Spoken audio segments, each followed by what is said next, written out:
Hey guys, welcome to today's video. I am so excited to put this together for you guys. Please do not be surprised if this video is shot in like 10 different scenes with like 20 different interruptions. I am not waiting for the perfect timing to shoot this for you guys. I have had some false labor a couple days ago and I am due in a few weeks, and so I feel like I'll be pretty disappointed if I do not take the time to just work with what I got and get something together for you guys before the baby comes. The kind of love is right now. I really feel I am flying, releasing my troubles. And although you're so far, I really feel we're entwined. We'll wait till it's right for us to be looking at the stars from my balcony, wondering about what the future will bring. Oh, we'll have made it so far. As you can see, we have 2 children, 3 and 2, with our third on the way. And our third, we are, you know how plans go, they don't always go as planned. We are planning on for a unassisted home birth, meaning we will not have like a medical professional attending the birth. With our first 2, our plan was to do home births for both of them. My first one, I went into labor early, too early for like my midwife to legally like deliver at home. So we ended up going to the hospital to deliver. She ended up in the NICU for a couple weeks. Anyways, and then with our second, he was a home birth, and the labor and delivery went so fast that the midwife made it just as he was crowning. And after that, husband was like, you know what, we could do the next one ourselves if you wanted to. It just ended up being one of those things where it's just like it clicked for us and we're like, all right, this is what we're doing. I want to go over everything that we have acquired for this birth, as well as like different resources that we have utilized to prepare us to hopefully have a successful delivery. There's so much room to personalize your journey. I'm not necessarily going into, you know, everything prenatal. That's totally up to you. If you do ultrasounds, if you pee on a stick, if you get blood tests, not here to cover that. Okay, guys? Oh my goodness. Okay. In this video, you guys are going to be like, why did you sit here for as long as you did with how horrible these bugs are? They have officially found me now that I have sat here long enough. It's so bad. And I don't know how distracting it is for you guys for me to keep swatting.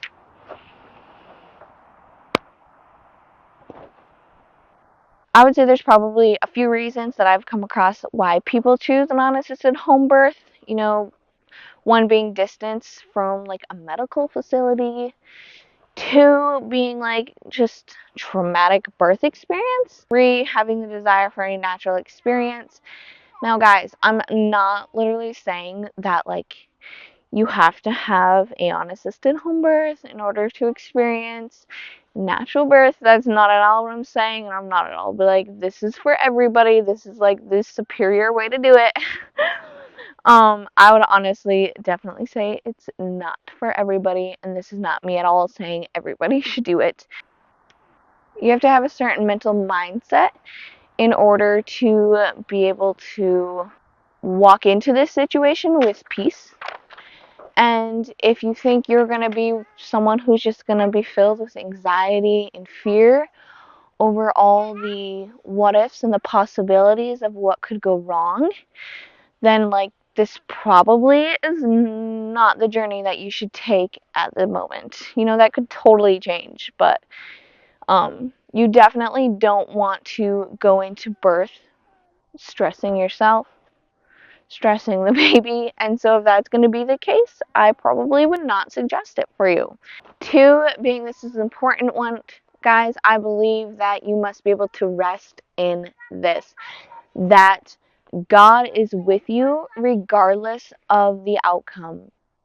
And to have peace in that, I think that's an important thing to carry with you regardless of what your plan is for birth. And then 3, to take the time to really educate yourself to make decisions if complications arise. As much as I believe birth is very much a natural process, the pendulum has swung so far in our society where we so heavily rely on medical professionals and their opinions and their common practice today that we often don't feel informed or equipped to make our own calls, to maybe read the situation for what it really is, and to advocate for ourselves. Bless you. Bless you. Yeah, I bless you. Okay, should we go in the house? These bugs are horrible. Bye. Let's get out of here. Hey, Roar? Now I'm going to go over the supplies that we have on hand for the home birth and also some resources that I use to prepare ourselves.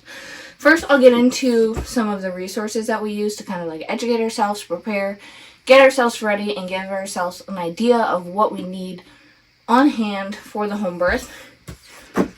Correction, unassisted home birth. One of the biggest differences between just having a home birth with a midwife attending to then having an unassisted birth without any kind of medical professional is you do have to be more prepared so you can go into it feeling confident to, 1, to recognize any complications. Obviously, the earlier, the better. B, how to handle them. C, not just how to handle them, but can you handle them at home with the supplies that you have, or would that require you to then transfer to the hospital? And, you know, those are things that, like, with a home birth, regardless, whether you have a midwife there or not, sometimes the complications are a transfer regardless. So sometimes the midwife can only do so much if she's there and you run into a certain form of complication. But there are a lot of complications that you can be proactive during your pregnancy that you can avoid just by getting the proper nutritions, getting good iron stores, all that stuff. And I'm going to get into that a little bit, but I'm not going to get into that side a ton in this video. So one thing that has really helped us in terms of preparing for this unassisted birth is resources. And for me, that has been books. You know, obviously, one of the biggest things people say is, you know, knowing your complications.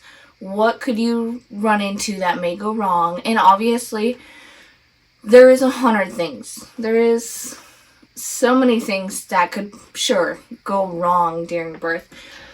But without the fear, without all the what ifs, you know, the likelihood, the percentages, all of that, you know, it's, in most cases, you know, if we just take care of ourselves, we're healthy, we're active, and we can recognize maybe some red flags, that alone is going to give you a huge leg up and the confidence between you and your spouse to deliver a healthy baby at home.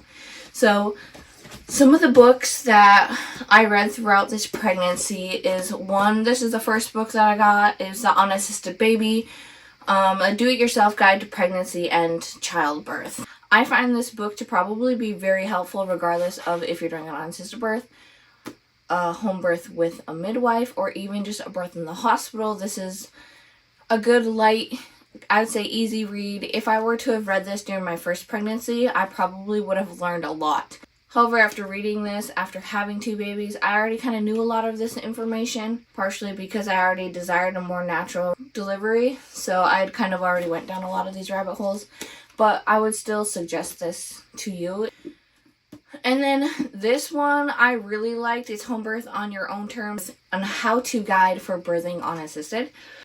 What I really liked, it really is like a complete guide. It talks about a bunch of different herbs that you can take during pregnancy, during labor and delivery if you have complications, birth supplies, from how to handle bleeding to using a fetal scope to hemorrhoids to checking the heartbeat, to jaundice, to labor, to mastitis, to, you know, it covers like such a wide range of things. If you spot meconium, you know, in your water, this is a great guide to, one, start educating yourself before the actual labor, but then a great reference guide to have on hand if your spouse needs a quick lookup during the actual like labor and delivery.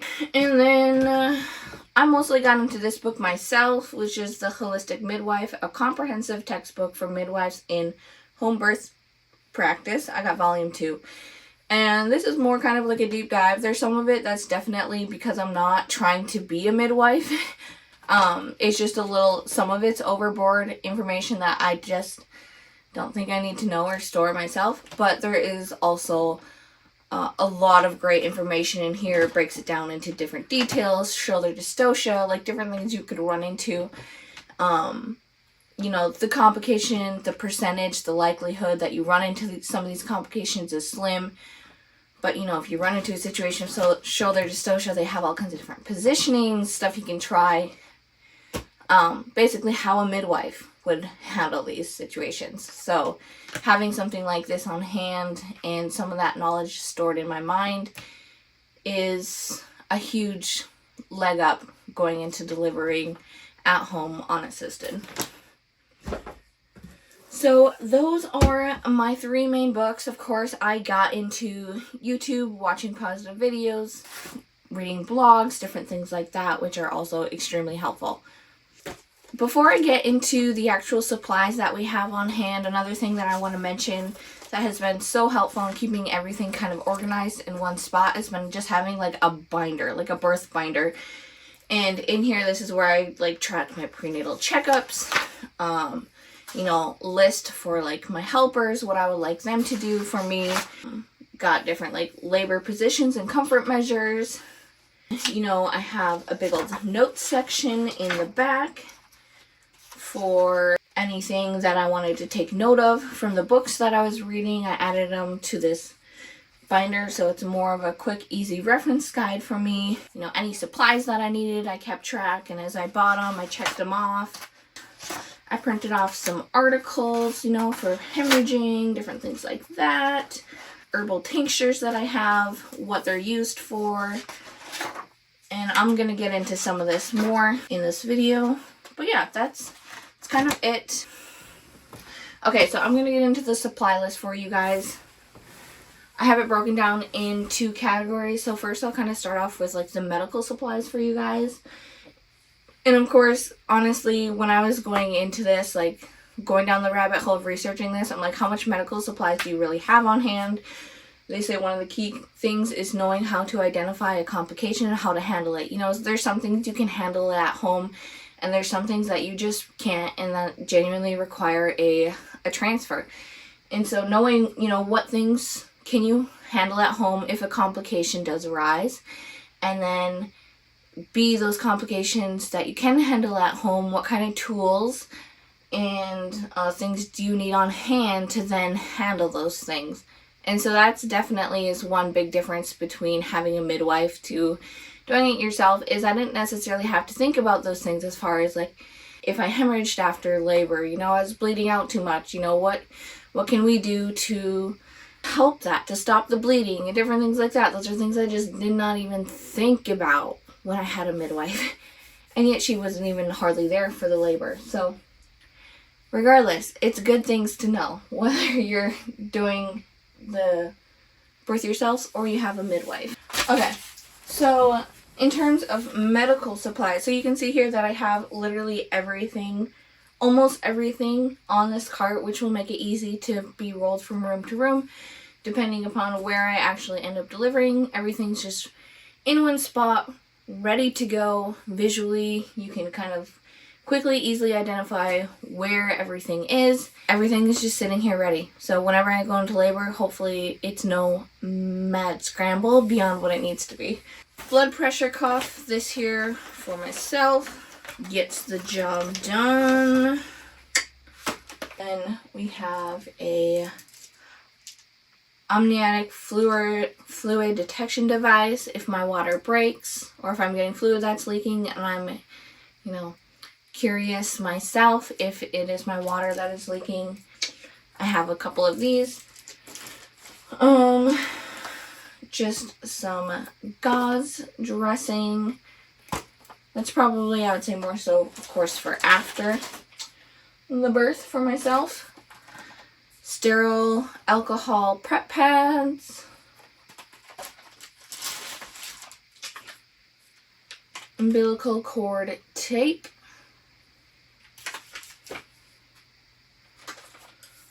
Povidone iodine.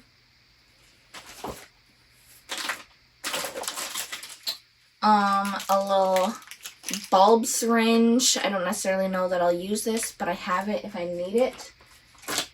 Ideally, I can just clear the baby's airway myself with my fingers, my hands, whatever. Super glue. I don't think this is something I'll actually end up using, but maybe if I tear and I want to. In most cases, if you do have a tear, the likelihood of actually having it, like a second-degree tear, a tear that would actually require stitches, is pretty slim at a home birth. In most cases of having a bad tear is if, you're in bad positioning, giving birth, so laying down on your back, and also if you're being coached and forced to push really hard, more than your body can handle and is ready for.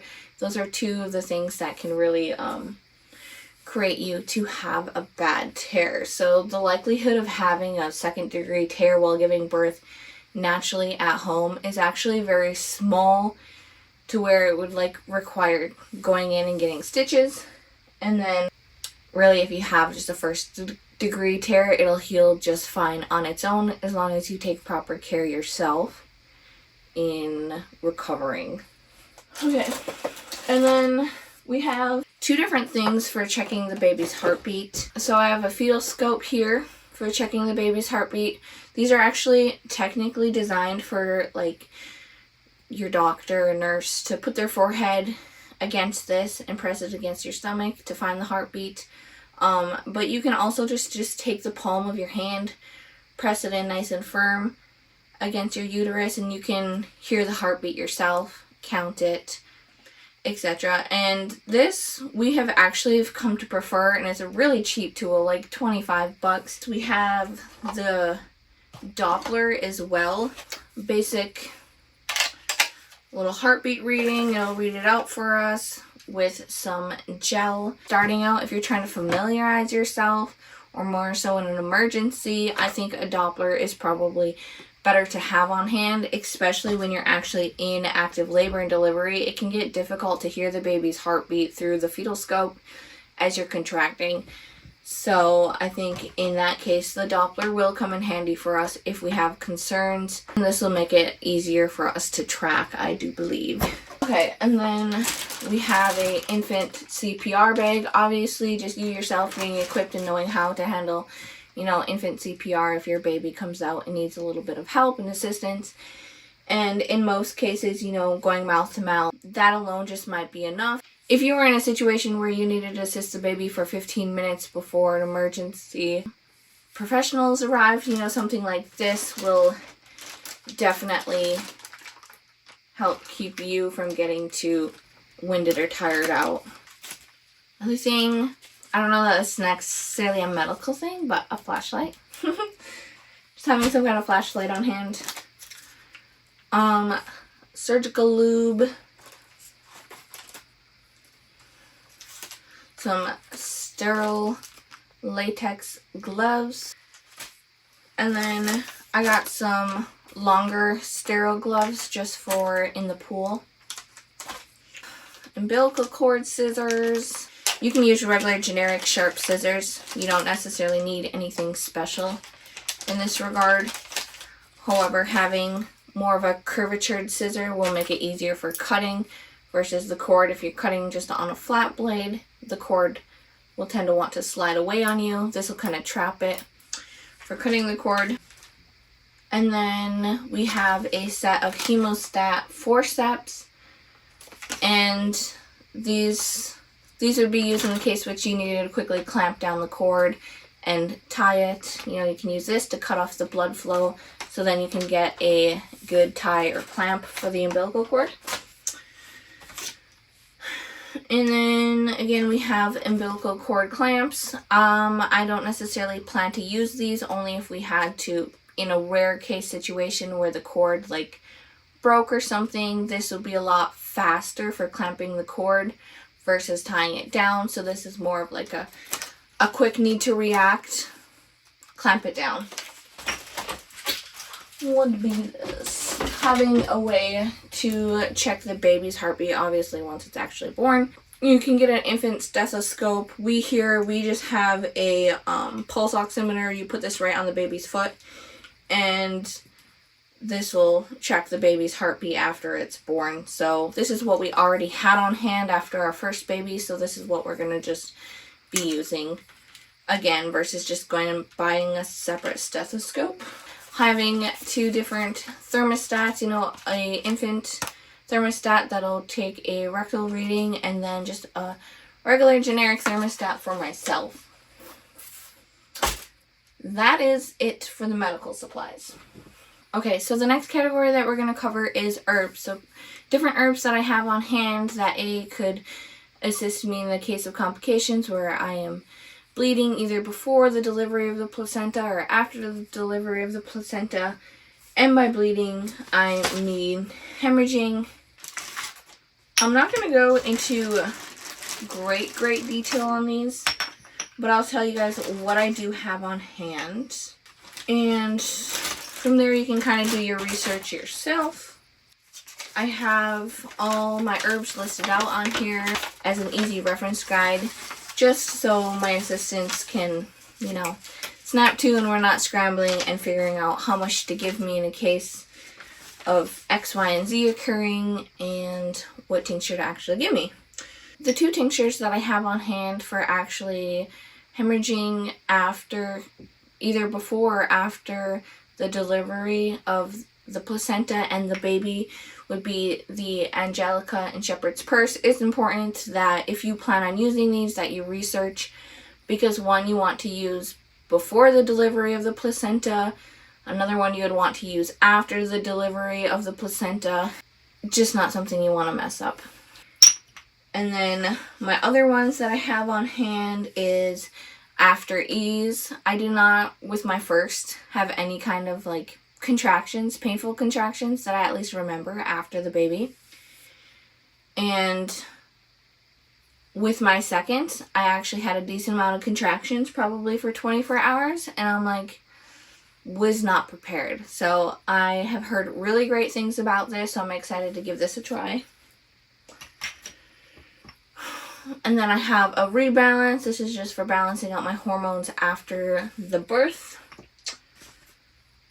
Poke dried root tincture. This is for mastitis. I've never had mastitis, but I think just a great tincture to have on hand because it is known for clearing up mastitis naturally within 24 to 48 hours. And considering if mastitis really does take you down, the fevers, the aches, the shivers, the everything, having something on hand that's going to be effective and clear away that infection quickly is well worth it. And then, of course, having a fiber on hand for after the fact, so you can pass some soft beans for a while, just so you don't stress yourself down there any more than it already has been stressed after the birth for a while.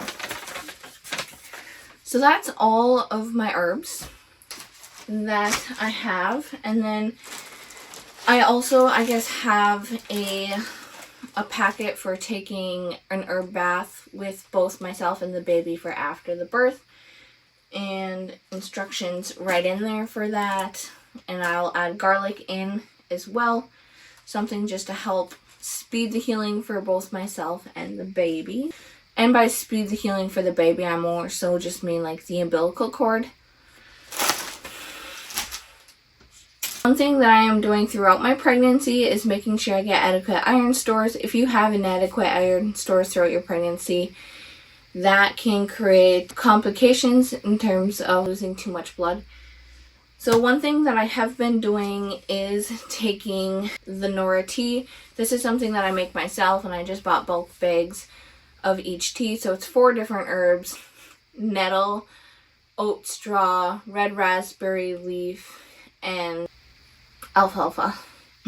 Blanking. Alfalfa. So I take all of those. I take a quart of this a day. Some midwives actually, in some states, they can even carry Pitocin, which Pitocin would be used after the fact if you're losing too much blood in a hospital, or some midwives can carry it actually at a home birth, but in some states they cannot. And in that case, there's nothing that they can really do for their clients, and so it's like a transfer situation. But what they will do then to set their clients up, hopefully for success in that regard, to avoid having to transfer, is they actually require their clients to take Nora-T because it is that effective in terms of controlling any amount of blood loss that you would have, or more so I'd say avoiding having too much blood loss during your labor and delivery to where it would then require you to transfer. So I have been taking that to just keep up my iron stores, toning my uterus so I have a nice strong toned uterus, and honestly this tea is almost a complete prenatal in itself, believe it or not. There are some additional things that I take as well, but I don't take just a standard synthetic prenatal. I try to more so supplement with like my diet, whole food supplements, and then taking this as well. The next category that I'll be covering is cleanliness and comfort. So some different things that I'll have on hand just for the labor is some electrolytes. So I have coconut water on hand, a LMNT, which just goes in with your water, and emergency vitamin C packets. Those are some liquids for me to take, along with just, of course, drinking water or bone broth. A stainless steel bowl for catching the placenta. A straws. Big old pack of washcloths. I already have a ton of washcloths and towels that are sanitized and set aside. Having plastic, for whether you end up on the bed or, just making for easy cleanup somewhere on the floor or underneath your pool. So I have both. I have a couple shower curtain liners and just some thick 6mm plastic. And then Chuck's pads, obviously, of course, make for easy cleanup if you are on the bed, if you need to sit down somewhere right after the delivery of the baby. Having this underneath you makes for easy cleanup for any of your helpers. And then in terms of water birth stuff, I have all the supplies on hand for having a water birth. I'm not going to actually pull out the pool, but the pool that I went with is, I think it's called Birth Pool in a Box. I got the mini. I might be wrong, but I think that's what it's called. So I got the pool, a liner for the pool itself, a submergible birth pool pump. This will be used for after the fact for pumping the water out of the pool. Electric air pump, just for obviously pumping up the pool. And then I have a hose that could run all the way from my shower head to the pool. And your hose likely isn't going to just fit right, like as you screw off your shower head, it's not going to attach right to your hose. So you need a PVC adapter. I just got my PVC adapter. It connects to a standard 1/2-inch water hose. So, I don't want to pull it out because it's already shoved in this box somewhere, but make sure you get that so your hose actually then connects to your shower head. Just a basic floating pool thermostat so we can keep track of the water temperature. You want to make sure you have like appropriate water temperature so you don't shock the baby as it's coming out, which would cause it then to take a breath underneath water. But if you have your water temperature set correctly, you know, the baby shouldn't be stimulated in any way to go ahead and take a breath until it's actually delivered and outside of the water. And then I have this mini little net for catching anything, any debris out of the water. Okay, that is it for cleanliness and comfort. Okay, so for after the birth, things that I have on hand, this is mostly just things for myself, of course. So Freedom Mom pads. I actually haven't used their pads, so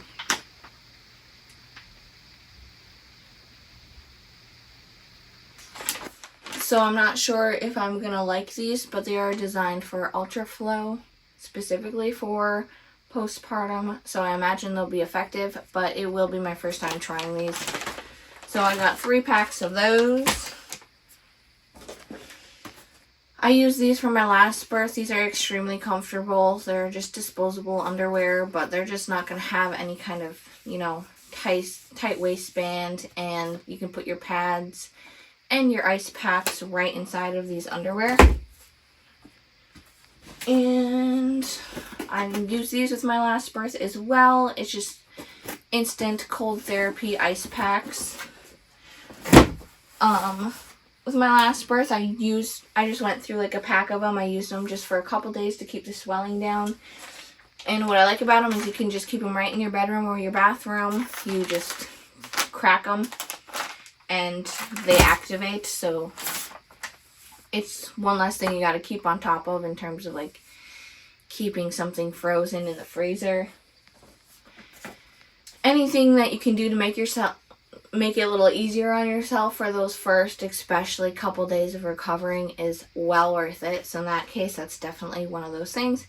And then I got the Freedom Mom upside down Peri bottle. I'll just mix some water and a little bit of yarrow tincture. I have a yarrow tincture on hand, and I'll be using that. Haven't even opened this. It's designed to, you know, spraying from down to then go up. I don't know. Anyways, I like the design, so it's an upgrade from what I've used.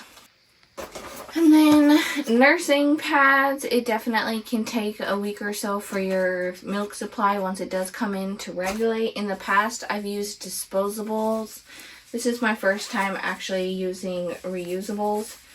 So we'll see if I like it or prefer it. I don't really know.